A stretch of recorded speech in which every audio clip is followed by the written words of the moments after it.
How's things been in the defense? You guys had a week to kind of analyze and work on some things within your own selves. Just your thoughts on what you guys accomplished and how beneficial that was. Yeah, first of the week, you're getting ready for the game, right? The FAU game. So it's again, it falls in line with nothing surprises you now. Yeah. All of a sudden, later in the week, you get the change. So it's not like we could treat it like a true off week. But obviously, when you're not as rushed for that Saturday, when you find that out, you can kind of start on a new game plan for the next opponent. And go back and look at things from that week, schematic things or personnel things, whatever. Yeah. So it's kind of bad that you have to go back and visit it so fast or so much. You wish you could just move on and forget about it. So can't. Looks like you're going to be facing a very formidable O-line for the second consecutive game. Is that a fair assessment? Yeah, Joey, it's like it's kind of like the whole personality of the team. The tight end sets that they use, and then the experienced O-line. You got the experienced, quarterback. So I guess if there are a positive to that, it's just a lot of similarities from corrections from that game to what you're going to face against Cincinnati. A lot of similarity, a lot of carryover, and that's always good. Obviously, you still got to stop it. You got to play better than you did. You got to tackle better than you did. Physicality of what we have to bring to the table has really got to improve. So those are kind of the points of emphasis going into this thing. How have you guys responded since the last game after looking at the tape and making your adjustments? How have you seen the defense? Good, yeah. It was, obviously it's a bitter pill to swallow, and life hits you in the mouth, and that performance, that game hits you in the mouth. I don't care who it's against or what. You can come up with any excuse that you want to, but you want to play better, and we didn't. So they came back, we practiced well. I think the first meeting or two was like, hey guys, you had to kind of let them know they can go one or two ways now, right? And you challenge them to say, you want to let this thing haunt you? You want to look at it as it is and be disappointed and be self-critical, just like we as coaches are. And we're all in this thing together. And you look in that mirror first before you look outside of it. You'll be all right. If you really truly value getting better, then that's what you'll do. What's your impressions of their quarterback? You mentioned he's an experienced player, but he has some wheels too. No doubt. Curious what you think about him. Again, very smart. You just look at kind of, if you study some of the adjustments he makes, the check with me system, he's going to kind of get him in the right play. Knows where to go with the ball. Knows when to pull it, when not to. Doesn't get too greedy. Really good straight line speed. So it's deceiving because he's a long body type.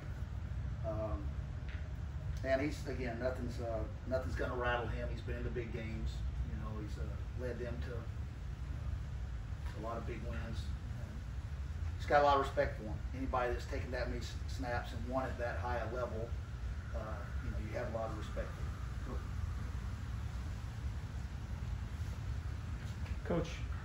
Coach Scott was indicating yesterday, this is not an overnight fix. This is a process. I'm sure you've been in this position before in your career where it's just, a process. What do you embrace about that?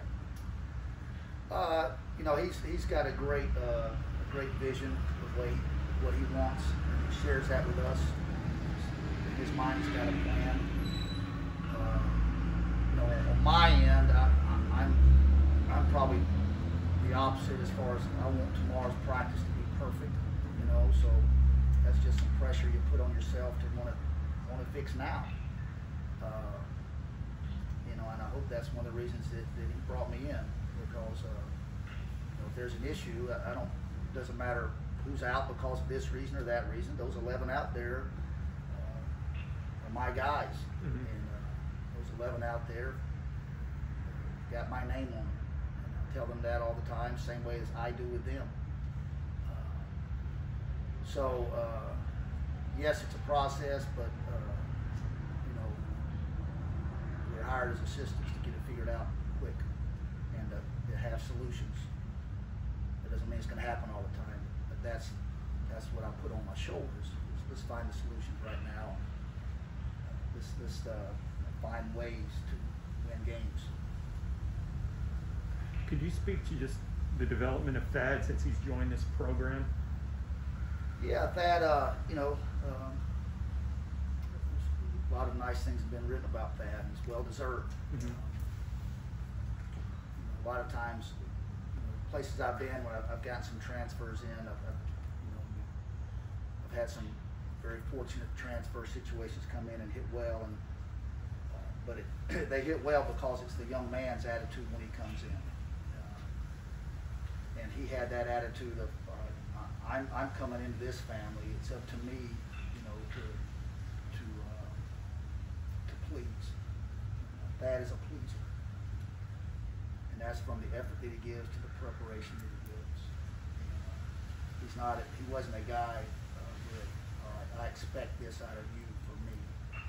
He came in to serve. He came in to contribute, and that gave him a chance. And then when those transfers have that mentality, then they're embraced by everything. Like they're all of a sudden they're entwined. It's like he's been here for 4 years. Mm-hmm. You know, so that newness with him, as him being a transfer, that wore off with us so long ago. Now he's just Thad, Mm-hmm. the defensive tackle, getting ready for a game. That makes sense. Yeah. Coach, I thought Mekhi LaPointe has had some nice flashes for the first 2 games. Can you just talk a little bit about the growth you've seen from him when you came to campus and what you expect from him the rest of the season? I'm glad you mentioned him because he has been one that, you know, you're in those camp days and like, yeah, he's going to be all right. Yeah, you know, a little time. Let him just kind of ripen up a little bit. It's a little green. And then all of a sudden it seems like just the last couple of weeks, practices, vision, communication, we're in there watching tape. It's like, hey, this kid's getting it a little quicker than what we thought. And obviously his length helps, but my old coach told me it's played under 100 yards of grass, but it's one loss when he's 4 inches between your ears. Right. And that's what Mekhi's got. So I'm encouraged just to see him keep trending, just like he is. Anything else, Coach? All right, guys. Thank y'all. Thanks, Coach.